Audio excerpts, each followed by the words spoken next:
5, 4, 2, 1. Ladies and gentlemen, welcome back to the Art of Move podcast with myself, Anthony Manuel, my good friend, Dr. William Raybar. We are still out here in the Canadian Rockies trying to find the grand unified theory of human movement, biomechanics, functional fitness, and how to exist in this corporeal form within our human experience. Today, we are joined by James Earl. James Earl is a writer, lecturer, a bodyworker. He specializes in myofascial release and structural integration. In recent years, he's concentrated on blending movement with manual therapy to create a new approach, active fascial release. Increasing the understanding and practice of manual therapy has been a passion of James's since he first started practicing bodywork over 25 years ago. Throughout his career, James has traveled widely to learn from the best educators in his field, including Thomas Myers, Art Riggs, and Gary Gray. James works alongside Tom Myers to co-author Fascial Release for Structural Balance, a definitive guide to the assessment and manipulation of fascial patterns. James's vision of what manual therapy could look like in the 21st century led to the founding of Anatomy Trains UK and the Ultimate Massage Solutions in the early 2000s. James is now concentrating on finding new approaches to understanding how to apply movement and myofascial principles to bodywork. Having helped build the reputation of Anatomy Trains for Tom Myers through the UK, Europe, and worldwide, James now teaches a range of his own courses and is a regular lecturer at conferences and workshops around the globe. Renowned for his relaxed and humorous style, James is a popular presenter whose subject is applicable for a wide-ranging audience that includes osteopaths, physiotherapists, massage therapists, and movement therapists. James has collaborated with some of the top researchers in bodywork and fascial theory and has been involved in a number of projects, including research into fascia, movement, and treatment modalities. James's blend of movement and fascial understanding led to the publication of his well-received Born to Walk, an introduction to the interconnected mechanics of the body. And if you guys have been watching the podcast for a while, all of that stuff is super relevant to the discussions that we've been having. So, Will, thank you so much for reaching out to James to set up this interview. James, thank you so much for agreeing to do this interview with us. We're really, really excited to have some discussion with you. And we're just happy to have you on here. It's a pleasure. So thank you for the introduction. Thank you for the work that you both are doing in getting the word out in all of the areas that you're interested in. So I know that we don't have enough opportunity to can cross-fertilize with different disciplines and different areas of interest. So I think what you're doing is fantastic. It's necessary, needed to have this very neutral, very open-minded, and very engaging platform. So yeah, congratulations to you both, and thank you, Anthony. Thank you, William, for the invitation to be here. I appreciate that, and I've been a big fan of your work since probably 2015 when I came upon Born to Walk. Maybe it was 2016. I was looking at Tom Myers first, Anatomy Trains, and that kind of turned my world upside down after being in chiro school, doing cadaver anatomy, learning the muscle origin insertion model. I'm like, wait a second, what is this, right? So I think your book was really the second phase of Anatomy Trains, building on top of that, where I'm like, okay, here's where it works inside of a gait model, right? Because before that, I was trying to work out what was happening in terms of the lines of tension or the anatomy trains that Tom Myers had. Yours was the first time I could picture it from your book where it would work in a crawling and walking model. So I thank you for that. And how have you evolved from there? I mean, it's been 6 or 7 years since 2015. I understand that you went on to study under Gary Gray. How has your view on locomotion within the view of anatomy trains and lines of tension evolved since you worked more in a movement context? So cool. It's a big question. So briefly the history of where the first edition came from. I had been teaching anatomy trains through Europe, and just through different workshops, the name of Gary Gray kept coming up. People said, "Oh, that sounds like something Gary Gray was saying." Eventually, I thought, "Oh my God, I should probably check this guy out." So I Googled Gary Gray. I had never heard of the guy through to 2011. So I know he's big in the movement world, physiotherapy world in the US, but being originally from a small town just south of Belfast in Northern Ireland, and then eventually moving over to the big exciting city of London. And most of my life and most of my teaching was in Europe, so I hadn't come across him. And I jumped on a plane, went over to San Diego, and sat in a what he called the chain reaction workshop with him and David Tiberio. And initially, for the first day, I sat there and thought, "My God, have I gone back to 1992?" Because they were standing there talking about bones and joints and bones and joints, and I've been spending the last 12 years looking at the fascia and talking about myofascia, and they just seem to have a very old style physiotherapy language. And I think it was after the first day, and I sat I think it was probably in the hotel bar, and I thought, my God, what am I doing here, and what are they talking about? And during the second day, I went back in, and they started building up the picture of a bone and joint centered approach to walking, the chain reaction as they discussed it.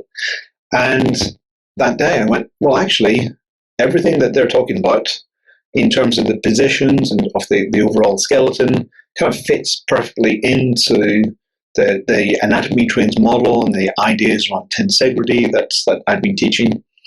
And it was kind of like I was in the middle between two languages. There was the bone and joint language of the what I considered old style physiotherapy, and the new world of myofascia that almost never mentioned the bones because they were just an irrelevance, because you can't really do much with them.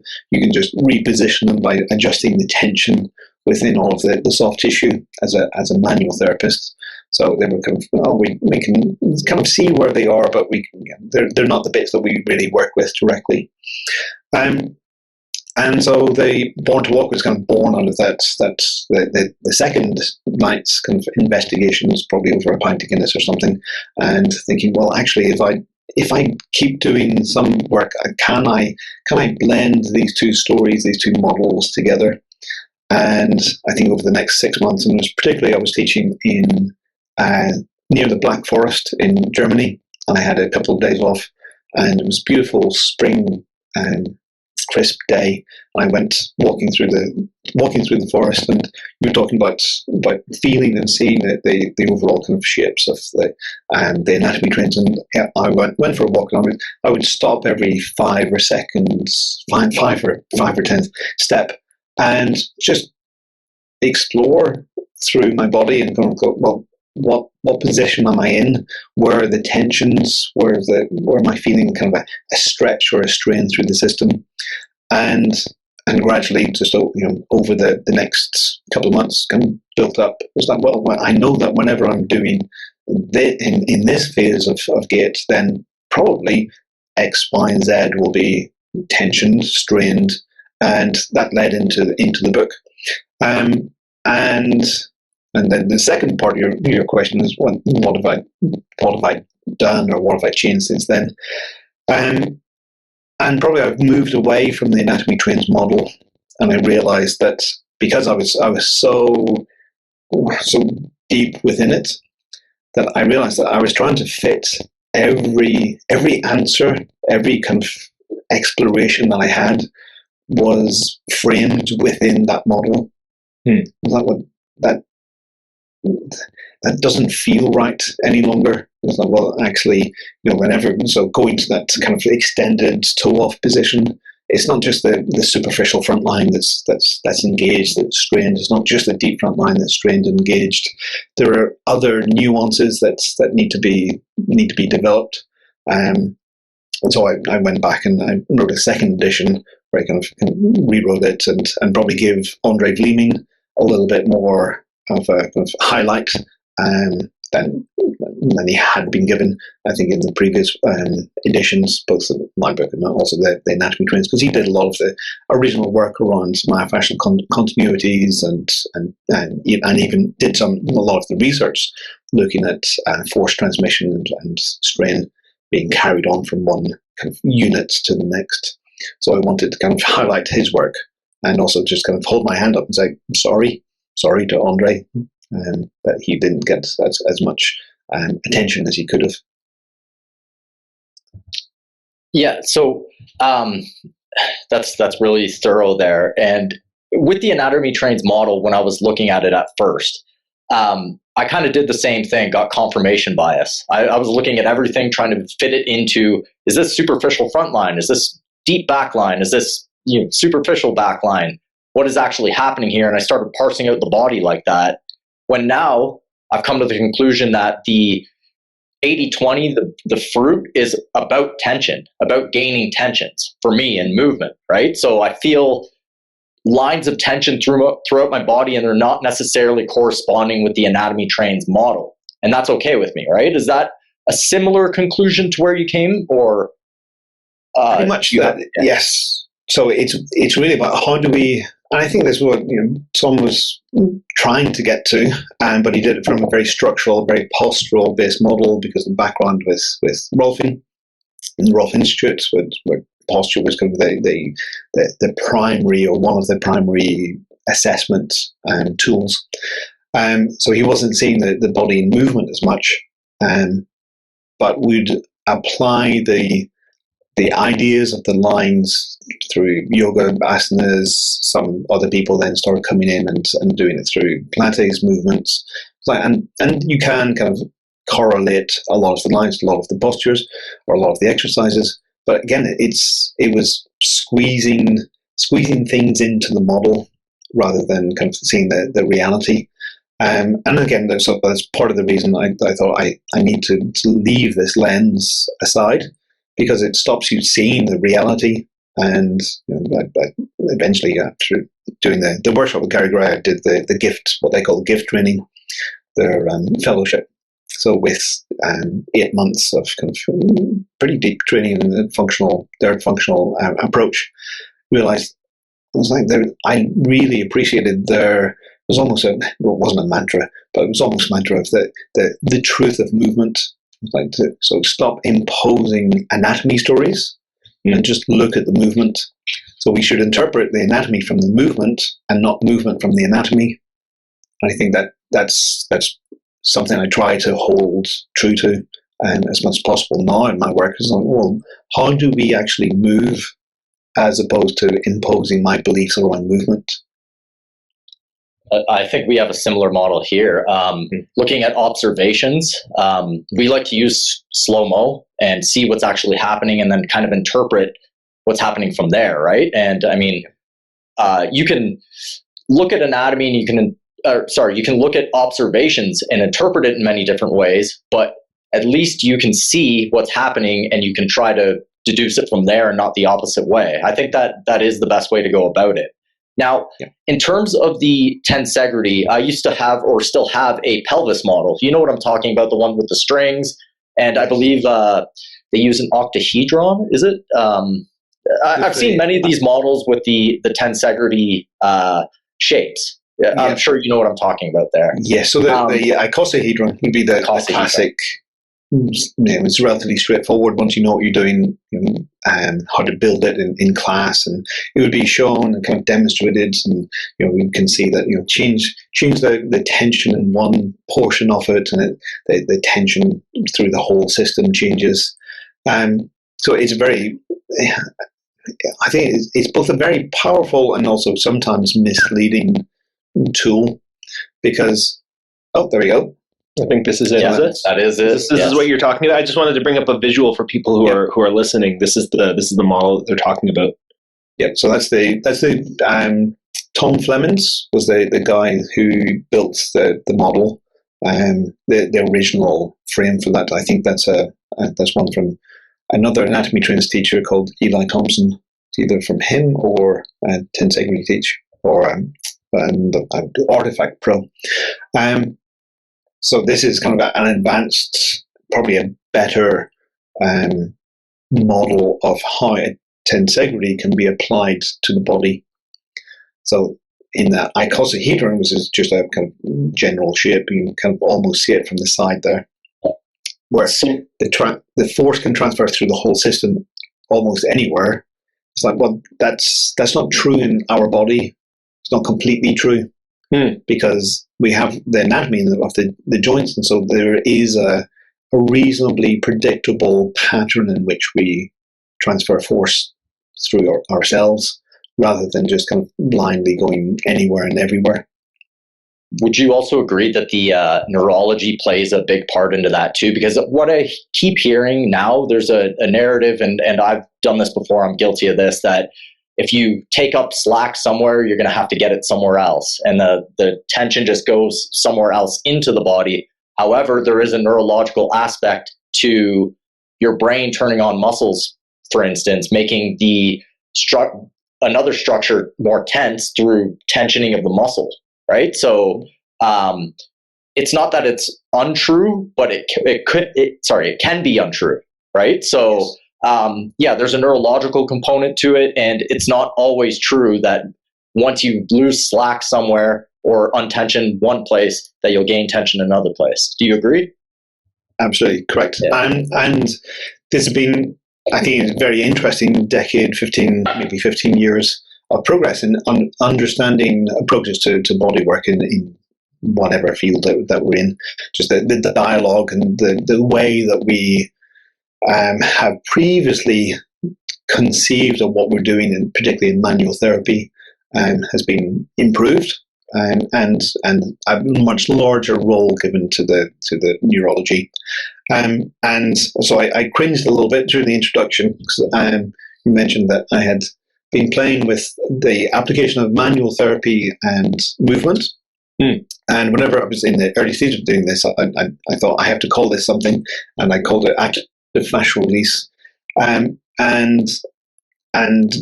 now I wish I'd given it something else and a different name, because it is active, but that's about it. I don't know if it's particularly fascial or particularly releasing, but it's the aim is to normalize movement through having the client move, and with the application of information through my hands, and that's about it. And which system am I communicating with? I have no idea. I can make up lots of stories. Is it the fascial system? Is it the muscular system? Is it the neural? The answer is yes. It's some combination of all of the above. But hopefully, with using different inputs, I'm trying to communicate to all of them at the same time. The goal is to normalize, in whatever the hell that means, normalize movement for the client. So I'm going to rewind back a little bit, where you're kind of talking about trying to fit movement into specific models and into specific frameworks, and filtering out your understanding of what you were seeing in terms of movement by trying to superimpose these models that you learn and superimpose your beliefs about how the body worked. What were some of the ways that you found movement reality couldn't fit into an anatomy trains system, and what are some ways that you've had to adopt your belief systems in order to more accurately observe the realities of movement? The first thing would be there's a relative kind of two-dimensionality to the lines. So whenever looking at the reality of the body moving in space, then it's three-dimensional. There's a lot more depth. So that'd be the first. And then also just in terms of the reality of our movement pattern, for the easiest example is probably the lateral line. The idea that on the lateral line, the internal external obliques are continuous to the gluteus maximus, gluteus medius, tensor fasciolata.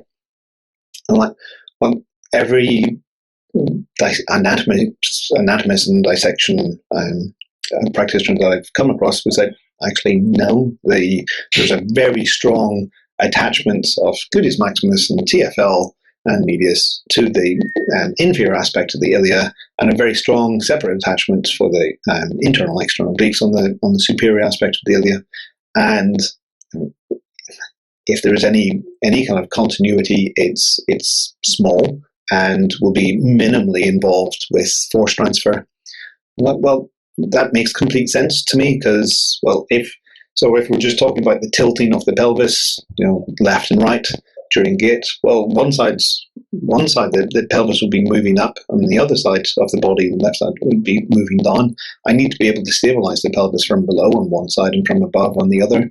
It would make no functional sense for there to be a force transfer across that iliac crest whenever the pelvis is going in opposite directions on opposite sides. Well, that's one example. Then there are other issues with spiral lines and so forth. Deep front line is yet to be fully investigated. I know that different people have done other dissections where you can show, yes, there is continuity, but that hasn't been independently shown. And also, as many people right from the start said, you've got a dead body on the plinth, and you've got a scalp in your hand. You can create any kind of pretty picture. They tend not to be that pretty, but you could create any kind of picture that you want, and because the body is continuous, and then we can cherry pick whatever kind of story or create whatever kind of story that we want to tell from that. So it's like, well, in that case, then, well, why not talk the truth of movements? Back to Gary Gray again, and just look at what happens when we're in particular positions during particular movements, and analyze that. And again, that's one of the reasons why I don't really teach it, because there was so much emphasis on whenever each of us were learning anatomy, it was origin, insertion, action, and innervation maybe. And then in anatomy trains, it's let's learn the anatomy of each line. It's like that did it. And it's like, well, to me that's a waste of time.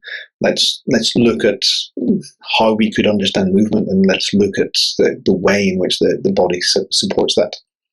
And so when you're looking at the body now, are you more reluctant to kind of parse it out into systems, or do you kind of use systems more as a tool to explain phenomena at certain points of the body while you're observing movement? When you say systems, do you mean in terms of like muscular system, fascial system, nervous system? So yes, less more reluctant to parse out into systems, because there's only the truth in terms of everything all at the same time. That would be a big part of my teaching, is to try and help build the picture of what is the neuromyofascial system, and acknowledging that I've kind of just broken whatever I just said in terms of not breaking the body down into systems, but we have to break it down in systems so that we can actually talk about it. Otherwise, it's like we just say, well, everything moves, sort of lot. So, I think we're at the position where we have really good stories about how the muscle reacts. We've got really good stories now about how the fascia reacts, and we've got really good stories about the nervous system. What we don't have, I think, is enough of a story on how they blend together, how they actually create a cooperative system. So, and that's, again, the position I try to be in. There were many misunderstandings. I was teaching last weekend in Switzerland, and a bunch of teachers, and one of them said, well, what are we talking about? Does the muscle lengthen, or does the muscle shorten? I said, well, what do you mean by the muscle? She's like, well, the muscle from the origin insertion. Like, well, that's then a neuromyofascial unit. So even if that is lengthening, then the muscle fiber within it could be doing whatever the heck it needs to do.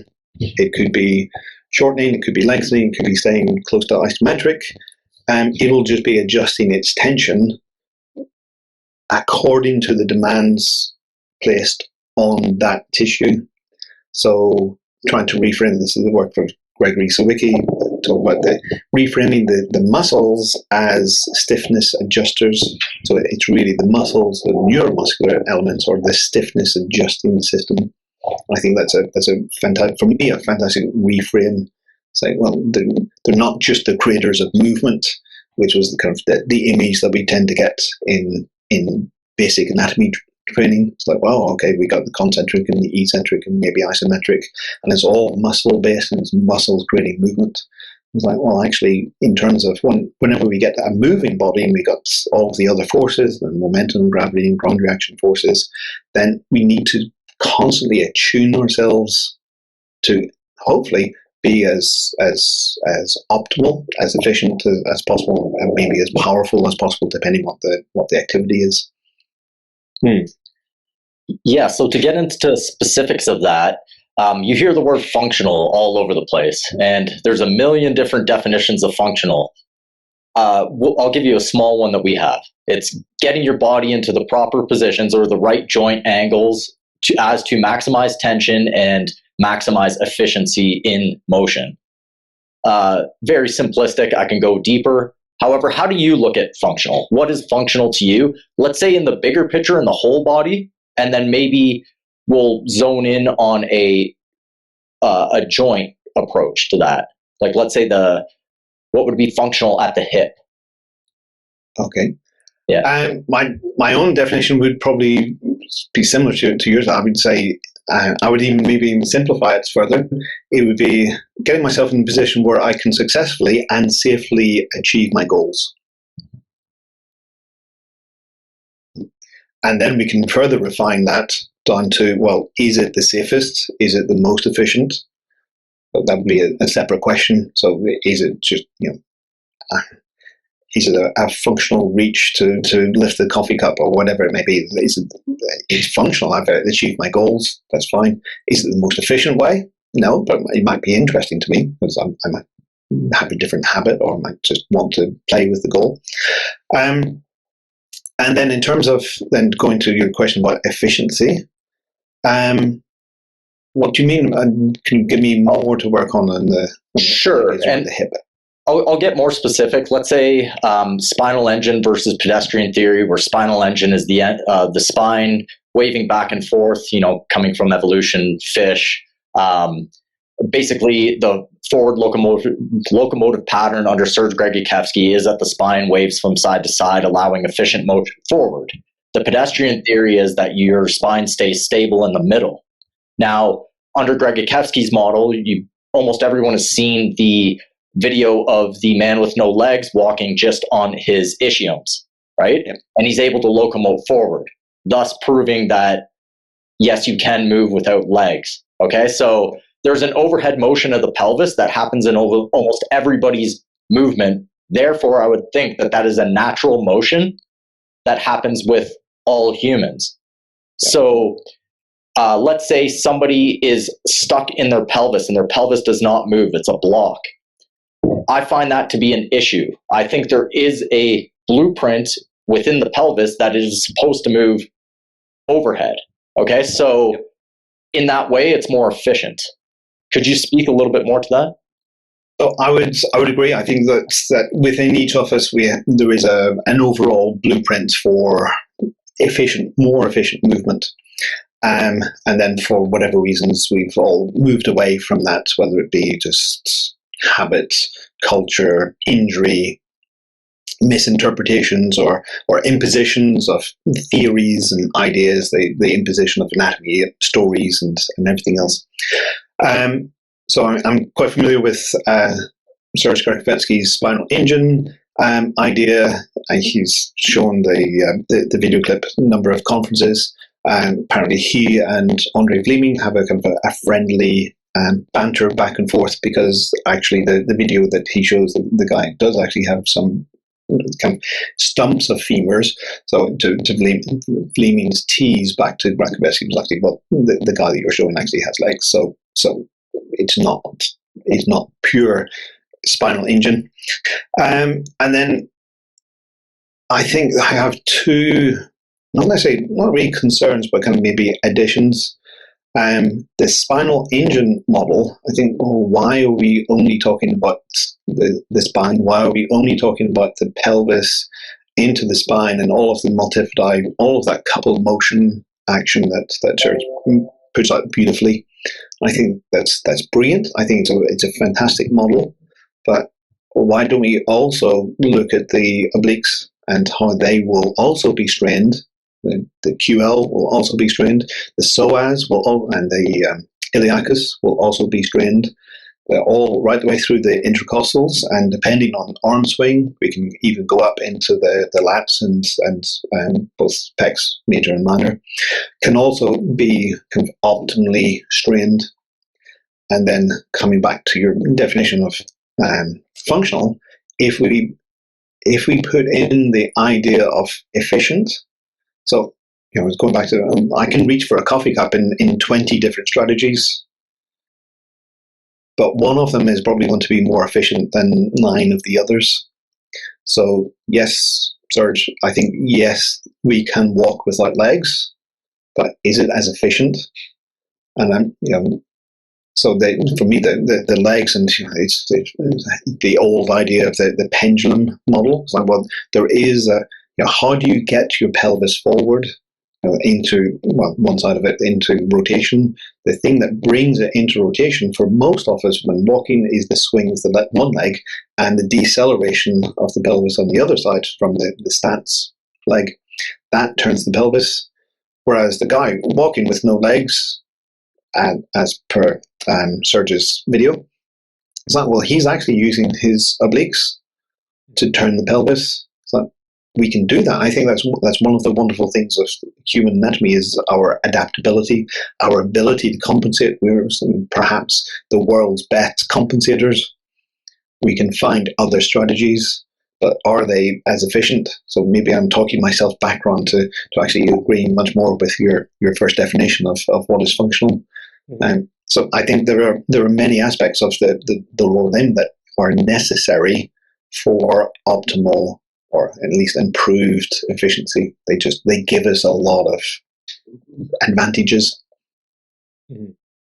So one of the debates that we kind of have within our sphere is this idea that training in a particular way can create some serious compensations that mess up your gait cycle, that can mess up your efficient patterns, right? So for example, if you deadlift and you do heavy back squats, you can create neuromuscular adaptations that decrease the efficiency of your gait cycle, can put yourself in unfavorable positions and can actually lead to injury. So even if you're strengthening the muscle, you're strengthening the tendons, you're strengthening all these things, you're doing them in very specific positions and you're training your neuromyofascia to fire in a particular sequence that is optimized for that pattern versus the natural patterns of a gait cycle. Do you think that's something that is reasonable? And do you think that it's something like, could for example, do you think weightlifters, people who do a lot of heavy work in the gym, are they hurting their gait cycle? And is it something that they can do?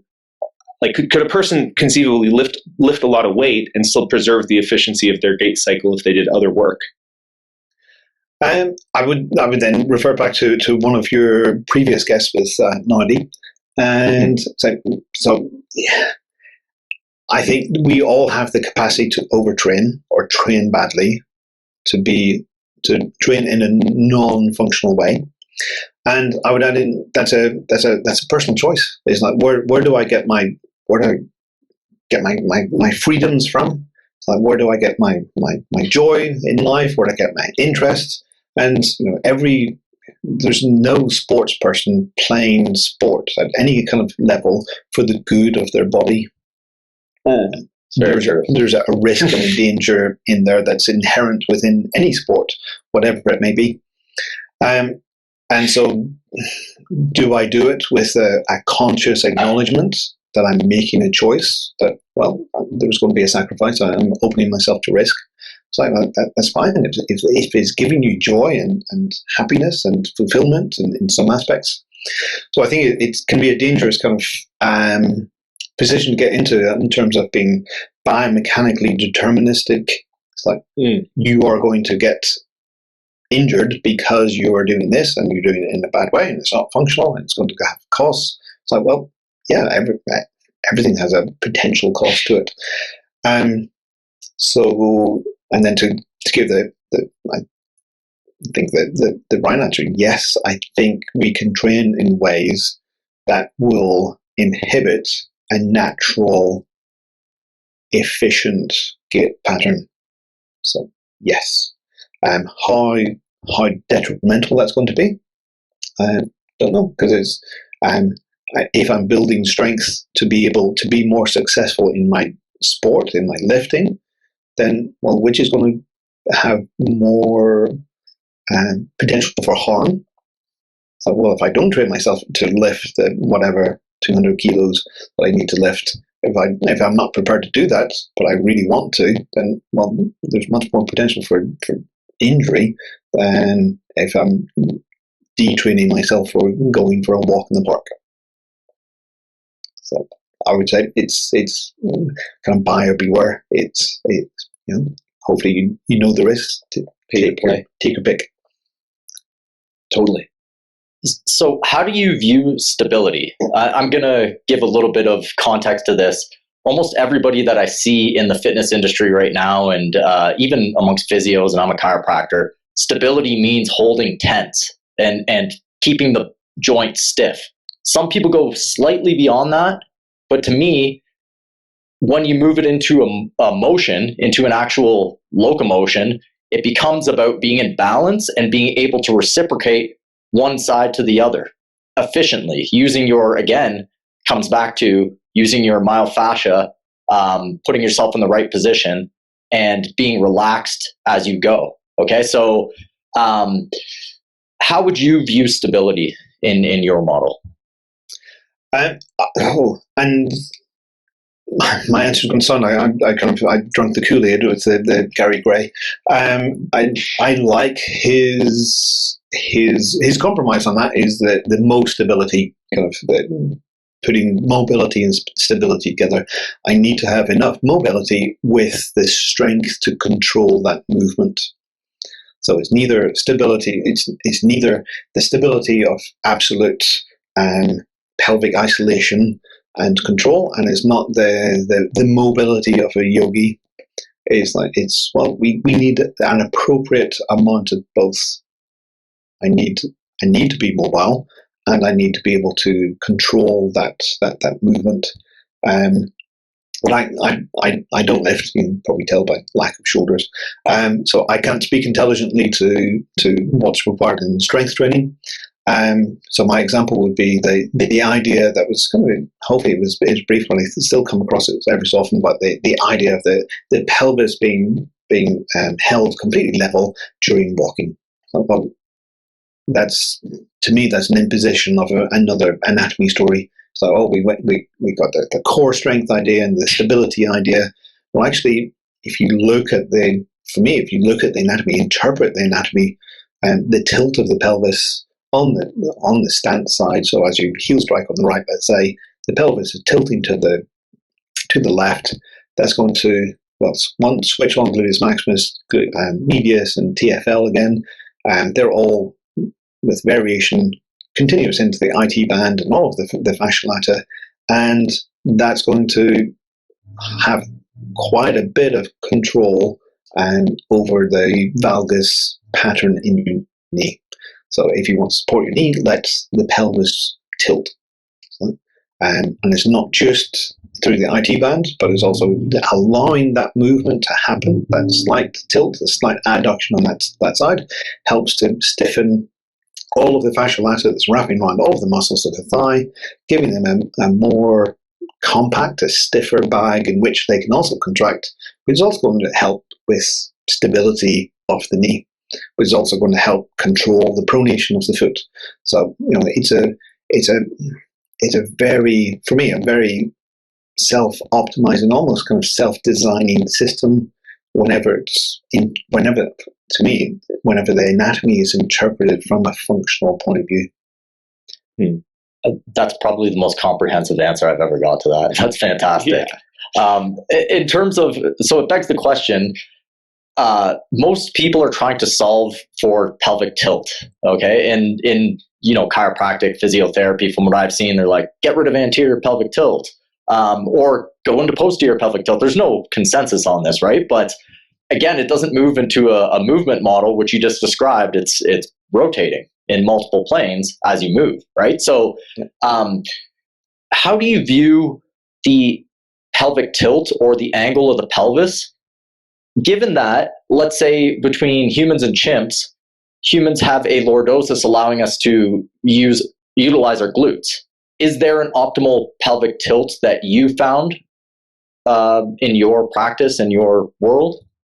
It's a great question. One that's quite personal. I'm having a couple of conversations with friends. First is there's the fallacy over the idea that we can actually measure, so without ultrasound, the angle between PS and ASIS. So I think that's been completely busted. The idea that we can reliably palpate the PSIS. So the first thing would be, how do we measure the angle? And the second kind of strong question would be, research that was done back in 2007 by Priest et al. I think it was the University of Manchester or University of Liverpool. They took 30 pelvises from cadavers, placed them all on what they called a universal plane, so simply on flat on a table, so that the pubis and the ASIS were all at the same angle, so it's flat, and then they could measure and compare the angle between the AS and PSIS. Sample size of 30. That angle from AS to PSIS varied from 0, so perfect 90 degrees, to 23 degrees. In a sample size of 30, and a variation of 0 to 23 degrees is huge. Not only did the AS to PSIS angle vary, it also varied from left to right by 0, so no difference, symmetry, to 5, and I think maybe 1 was at 6 degrees difference left to right. So the idea of measuring in isolation pelvic tilt just doesn't make sense. To my mind, I have to put it in. So my answer to the conundrum is I have to put the pelvis in context of the whole person. How is the pelvic position being held relative to the femur? Which it changes the question. To me, the question should not be what's the angle of the tilt of the pelvis. The question should be what's the relationship at the hip. Is the hip is it held in more flexion or more extension? So what is the starting position for every hip movement for that client?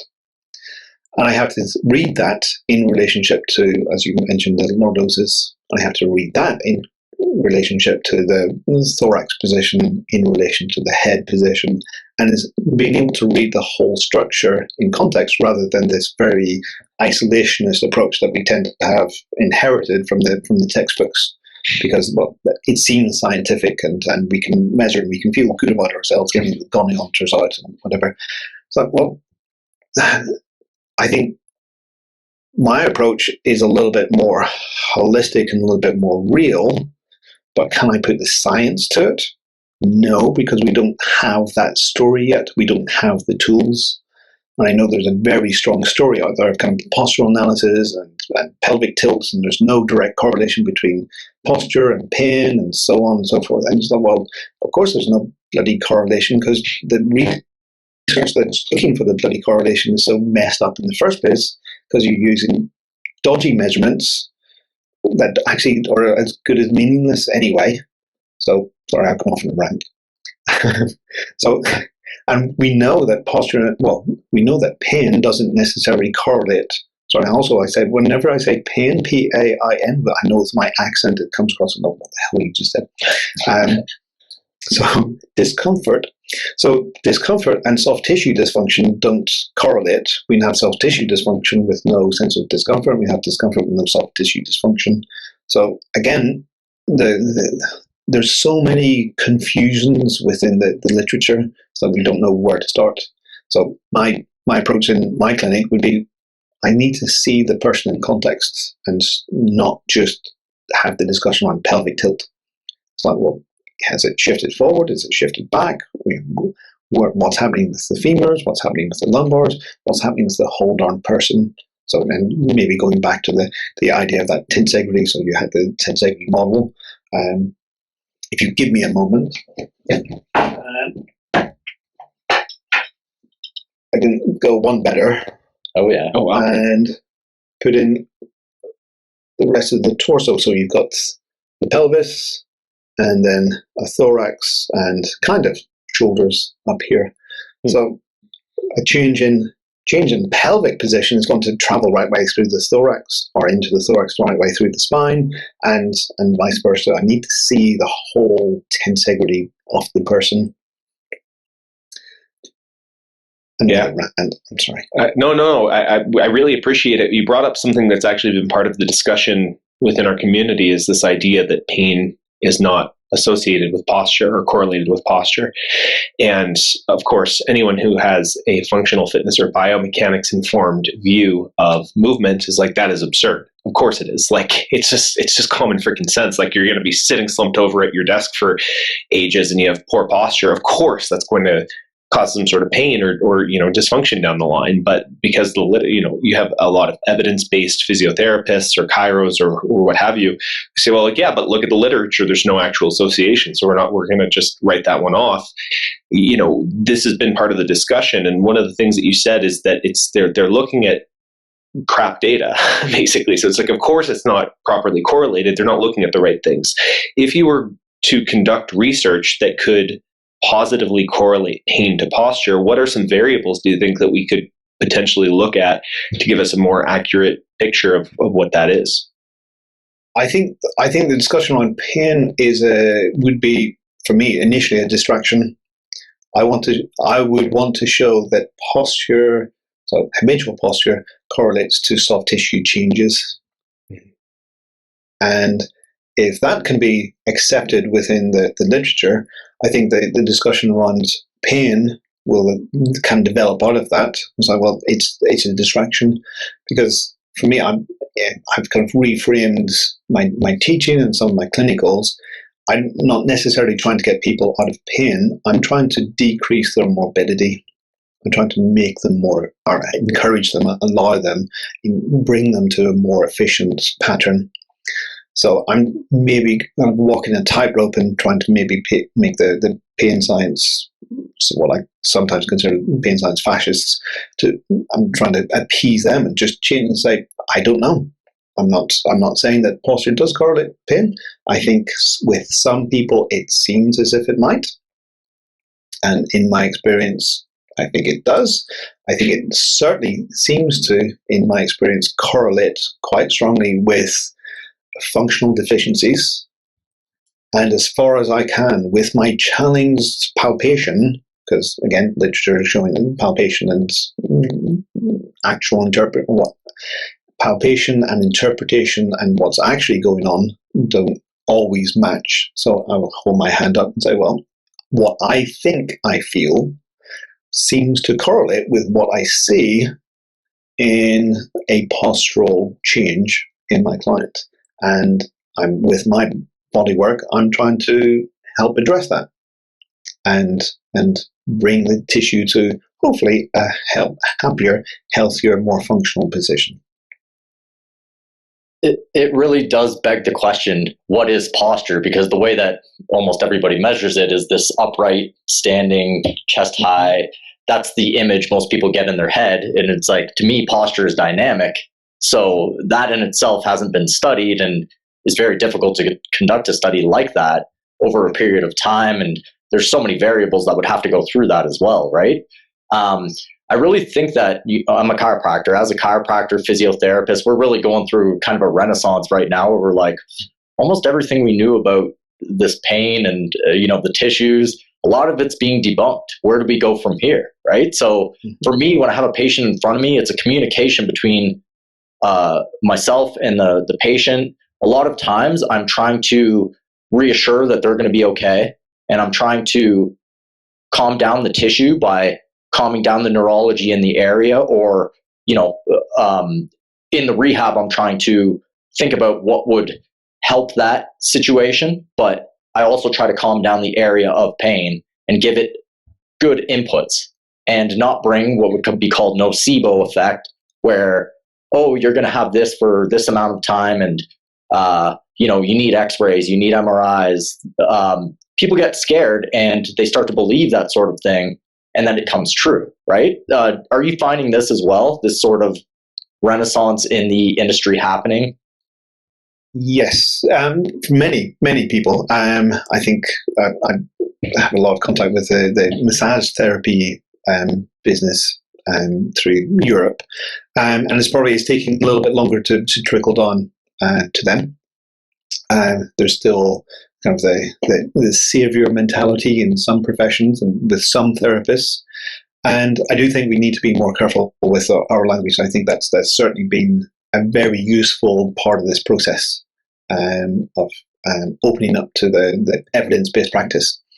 And we certainly had lessons to learn from them, because we did have kind of I maybe hold my hand up and say, yeah, savior mentality. Yes, I can see that obviously you're in pain, and I will, fix your pelvis, fix your shoulder, and you will walk out of here a new person. And if you don't come to me for the next 6 weeks, I can't take any responsibility for that. So yes, we need to change out of that. That's been a useful process and kind of challenging for some. And there was something else you said. I've forgotten. I've lost what it was. I'm not sure, but on the counter to that, I do think there's an art to it and an intuition that comes with, and I know that evidence-based people hate that word, that comes with working with somebody and reassuring them that everything is going to be okay. And actually the hands-on approach does work well with a lot of people. So I think right now it may be going too far in the direction of pure evidence base and throwing out the baby with bathwater, basically with treatments. It's a very hard balance to achieve. Yep. I think I probably got a little confused by the rise of the biopsychosocial model, and its attack on the biomechanical model. Because I thought I trained my initial training was in aromatherapy in the early 90s, and in the early 90s in aromatherapy I entered into complementary therapy, and the first lesson was aromatherapy and massage therapy, and all the others are an holistic treatment, and we deal with the person in their entirety. We're looking at their physical health, their digestion, their particularly their emotional health. You're asking questions about their family communication. And you're sitting there and listening. And one quote that Tom Myers, whenever I was working with him, would repeat commonly was whenever he was spending time with R.D. Lang, who's a psychotherapist. They were together in London for a bit. And he said, R.D. Lang sat down and said, Tom, in our business, we're being paid just to be a good neighbor to our clients, to just bring them in and give them unconditional attention and to be present with them. And hopefully, I've never changed my approach. I still do that. I sit and be present, and part of that presence is the extension of touching and trying to feel and have compassionate, supportive touch and interaction through my hands with their body in a way that's trying to have a therapeutic effect. And whether that therapeutic effect is purely biomechanical in the way that we were trained that it should be, or whether it's just nurturing, supportive, and dampening symptoms, the expression of symptoms. So, is that not the biopsychosocial model? Are we not doing exactly what the evidence-based practice kind of suggests, but we're just using a slightly different tool? I think I'm happy in that place of saying, well, I think I'm doing something mechanical, but if all that I'm doing is sitting, being present with you, and using human touch and human contact to help guide you into a different space, whether that be biomechanical or emotional, psychological or spiritual, whatever level it may be, then great. Hopefully it's going to be a positive experience for both of us. Anthony, anything to add to that one? Well, I mean, that's that really is my perspective on things. I do think that a genuine hearty respect for mechanics needs to be implemented when you're with someone. Now, I'm not a clinician. I haven't worked hands-on with personal training clients in, I'm going to say, 3 years plus now. But in general, I mean, the combination of presence and being able, one thing that I noticed is that the clients that I used to work with that had more buy-in and more enthusiasm and more, they were more sold on what they were doing as being helpful, the better results they got in general, right? And so there has to be this level of personal relationship. There has to be this enthusiasm and this belief that a person has that what they're going to be doing is going to be helpful, and then it is more helpful.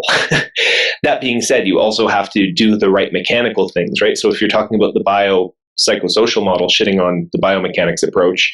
It's like, it doesn't make two. It's kind of the same thing as a biomechanist saying, well, you just have to fix your function. You just have to be, you only have to focus on pure functionality, and everything will take care of itself. Like if your mechanics are better, then you'll breathe better, and that'll reduce your anxiety, and your digestion will be better, and so you'll have less issues, and you won't. It's just fix the functions, and the psychology will take care of itself. It's too reductionistic, right? And so I think I'm always reluctant to have to shit on any aspect, right? Because I do believe in the totality of the system. I think it's a little bit of everything. And I wasn't even aware that the biopsychosocial model kind of shit on biomechanics, but it doesn't, in a sense, doesn't really surprise me either, because again, it's always, I find human beings have a tendency to, when they discover another piece of the puzzle, they say, well, this was the whole puzzle the whole time, rather than say, oh, here's another piece of the whole picture. It's like, well, no, actually, this was the whole picture, and we were paying attention to this dumb thing the whole time when we should have been paying attention to this. Maybe a little bit of moderation and, just looking at it in context could be helpful, right? I guess that sort of goes back to the idea too of, almost like the opposite of trying to superimpose your existing beliefs or your existing models onto everything, is just to throw out your model completely for this whole other perspective, right? I think there has to be more of an integrative approach when you're looking at these things in general. So I think the BPS model is supportive of further investigation and further clarity in and helping push those of us that are also in the biomechanical model to actually get a better story for the biomechanics. Because the old school, old-fashioned biomechanical model doesn't really hold up to too much investigation, as we were saying, but the pelvic tilt. It's like, well, yeah, hopefully what we can interpret, or what I would interpret their criticism of, is not pelvic tilt is not important.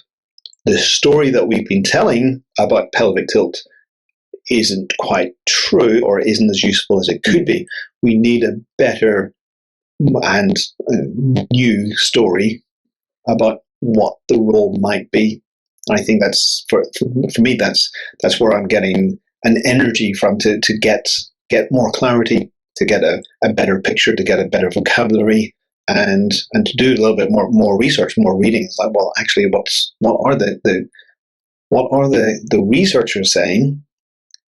What approaches are they using, and why are those not showing the results that we thought that they should? And a lot of it comes down to, in my reading, a lot of the biomechanical research just doesn't seem to understand function. I've come to that same conclusion, and I go straight to the methods section. When I'm reading research, I go straight to the methods. How did you do this? Wait a second. It doesn't seem like you understood what you were designing here, because it's very reductionistic. I think a lot of the research is reductionistic, is very limited. And I think when you throw out biomechanics, you may be throwing out the old biomechanics and, anterior versus posterior tilt, when there's a bigger picture behind it. So again, don't throw out the baby with the bathwater and just bring in biopsychosocial. Oh, what was your stress today? And, making too big of a deal over biopsychosocial. You need a psychologist, not a hands-on intervention, and go way too far in that direction. With that said, you mentioned vocabulary. And I understand that you may be writing a book, perhaps, on, I may be misinterpreting this, on how to interpret, frontal, sagittal, transverse plane in a better way, and perhaps rotations. That goes on to another question. We look at the body moving in spirals. Now, that's rotations of the body in many different ways. Do you look at the body in a similar fashion? Because I have trouble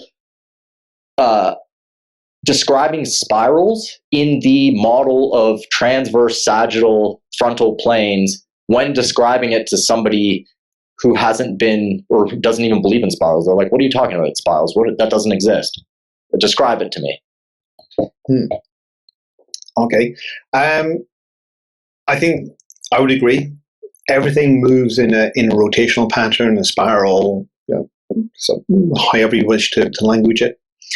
And probably I come from experience with a lot of yoga teachers, Pilates teachers, and a lot of them have come particularly from dance and kind of experiential somatic movement.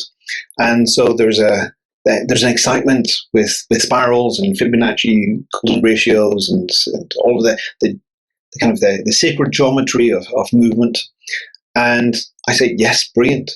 And one example, I had a question to one of my friends that does dissection. I said a question about it was about actually that tilt story of the pelvis, and about the continuity across the ilia or not. And you get, oh, okay. I'm doing dissection, so let's have a phone call whenever I'm doing that and do it.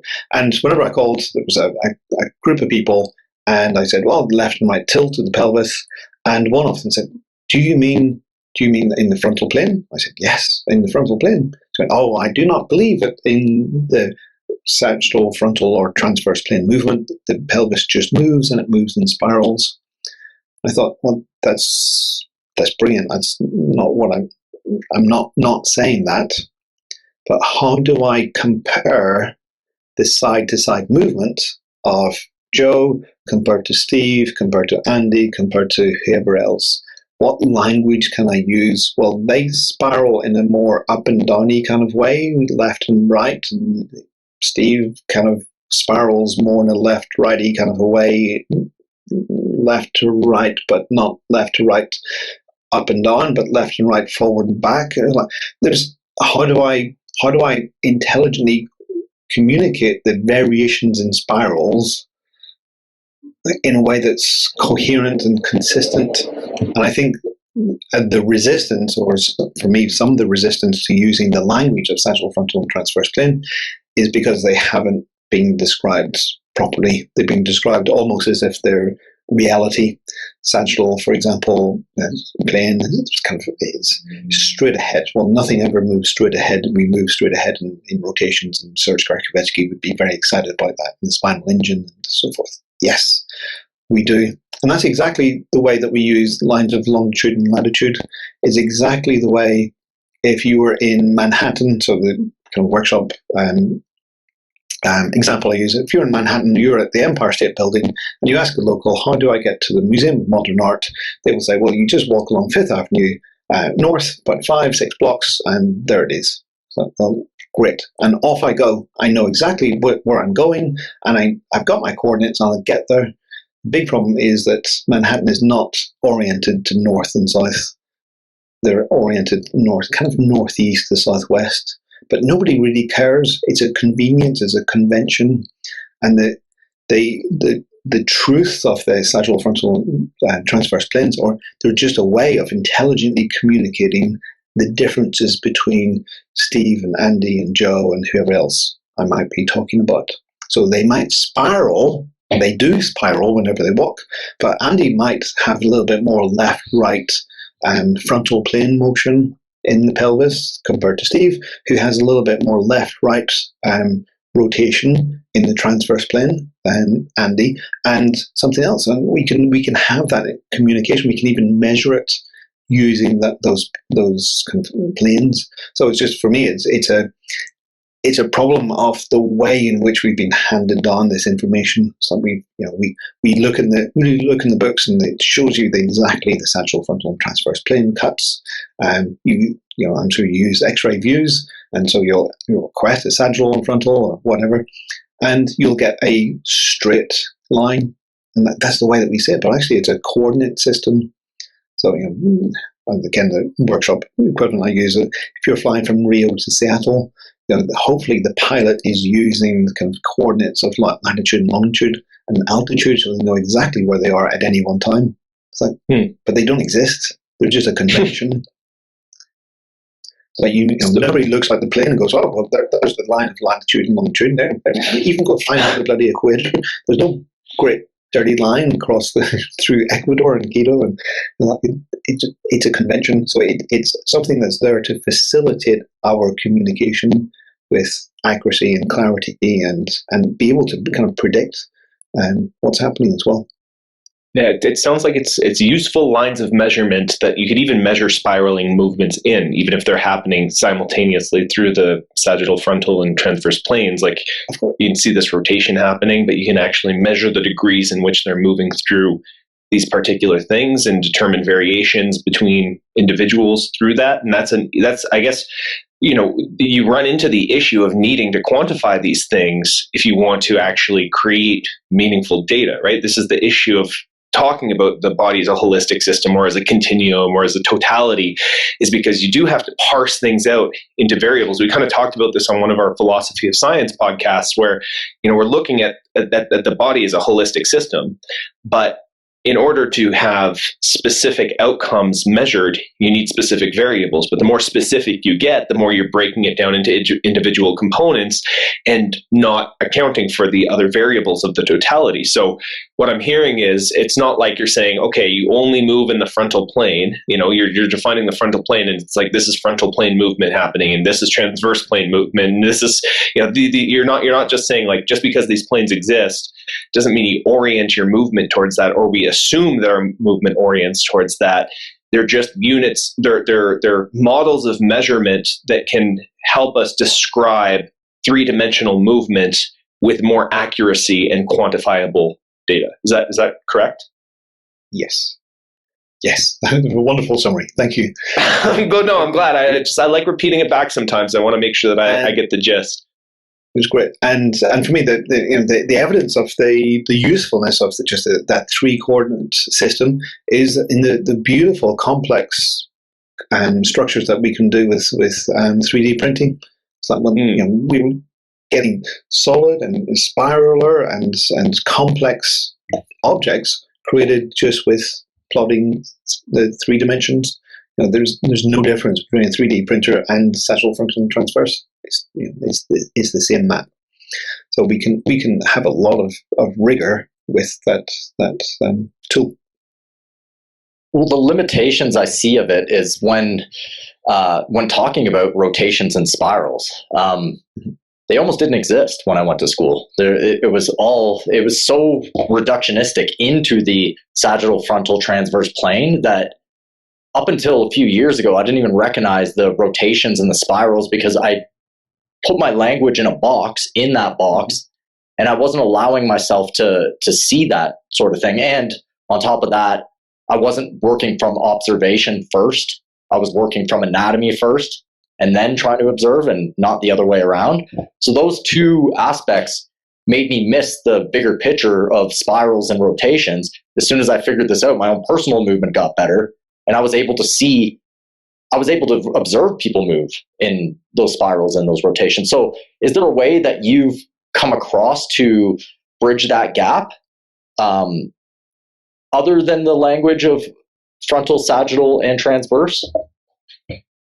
Only so by stepping back, by saying, okay, whenever we look at movement, so if I don't have a language to start with, and when I look at movement, it's so darn complex, and this is the problem for which we're speaking. We've had centuries trying to solve it. I'm not going to say that I've solved it by any means, but it's an immensely complex thing to try and describe, and trying to correlate movement to anatomy is one of my goals.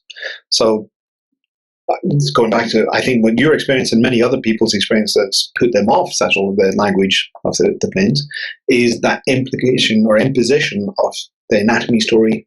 We've got this language, and we will impose it onto your experience regardless of just reality.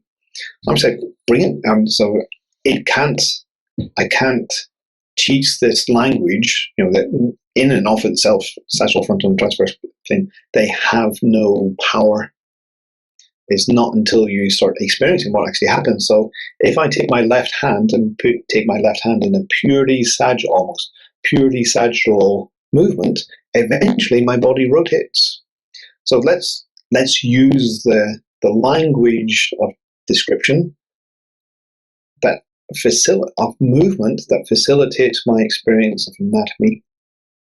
And I think we've sometimes made it fuzzy that the planes are somehow anatomical or somehow true.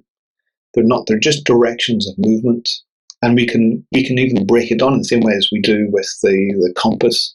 So you got north, northeast, north, northeast, north, northeast, east, whatever, however it all kind of breaks down. So I know that, well, if I take my hand kind of sagittal, if I keep on going, I'll eventually go into rotation. I know that if I take my hand straight over my head, I'll get a little bit more side flexion, ab and adductions. And so the way that I use it would be, well, let's just start with overall sagittal plane movement. So just take your hands over your head, and you don't have to do it, but if you take your hands over your head and forward and down, you will get a flexion extension reaction through your system.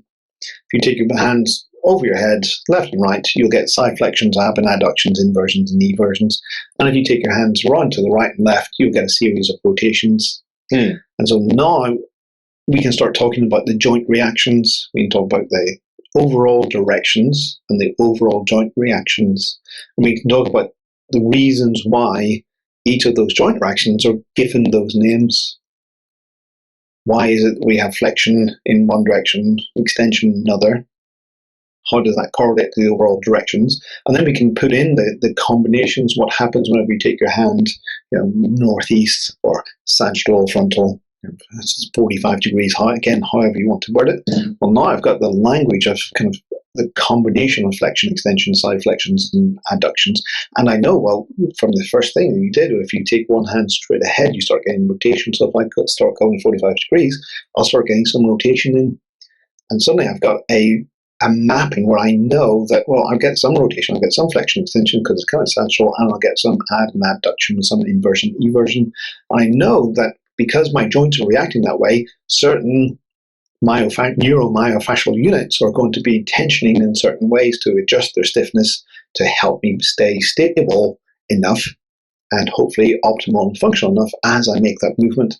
And suddenly we have a whole vocabulary that can be used in a descriptive and also predictive manner that overlaps between the reality of movement and the language of anatomy is my goal. And I know that there are going to be holes within it, but at least it's going to try and humanize the language of anatomy, where it's experiential. You can do the experiments. And it's just a matter of kind of switching off that resistance to the language of planes. And this is the subject of your next book, correct? Yes. I've just finished writing the script, so the illustration's been done, and then I'll go to design and to editing, probably lots of editing. And so predicted publication date is not till like January 24, something. Everything kind of slowed down at the minute. Well, in the meantime, I was just going to say, in the meantime, you guys should, if you're listening and you haven't read the book already, go check out the book, Born to Walk, the second edition, Myofascial Efficiency and the Body in Movement. If you want to learn more about James' work, you can also go to borntomove.com, and you can also check him out on Instagram at born_to_walk. I am at Anthony.Manuel on Instagram. Will is at The Art of Move. James, thank you so much for joining us for this conversation today. It was absolutely a blast to kind of dig into the nuances of some of these topics and just add so much enrichment to the discussions that we've already been having. We really, really appreciate your perspectives on here. It's been a pleasure. Thank you very much. Thank you for your time. Thank you for your questions. It's been a lot of fun. So I really enjoyed it. So. Awesome. Well, we'll catch you on the next episode of The Art of Move, guys. Thank you for tuning in. If you're listening on YouTube, please hit that like and subscribe button. Tell us what you like. Tell us what you thought. If there were points that you agreed with or disagreed with, we always love hearing about it in the comments. You can send me or Will a message on Instagram if you have topic or guest requests. As always, we'll catch you on the next episode, and thank you so much for listening. Have a good one, guys.